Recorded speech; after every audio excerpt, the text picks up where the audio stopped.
కావచ్చు, లిక్కర్ స్కామ్‌కి సంబంధించి కావచ్చు, ఇలా చెప్పుకుంటూ పోతే 1, 2 కాదు. వైసీపీ నేతలు చేసిన అక్రమాలన్నీ కూడా ఒక్కొక్కటిగా వెలుగులోకి వస్తున్నాయి.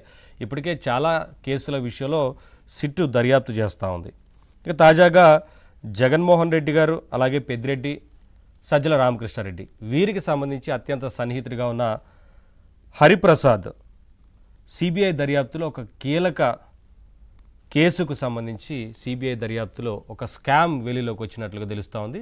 మెడికల్ కాలేజీల అనుమతుల కోసం, అలాగే సీట్ల కోసం లంచం ఇవ్వజూపినట్లుగా పెద్ద ఎత్తున ఇందులో స్కామ్ జరిగినట్లుగా ఇప్పటికే సిబిఐ గుర్తించింది. గత ఎన్నికలైన కదిరి వైసీపీ సీటు కోసం ఈ హరిప్రసాద్ ప్రయత్నాలు చేసినట్లుగా తెలుస్తూ ఉంది.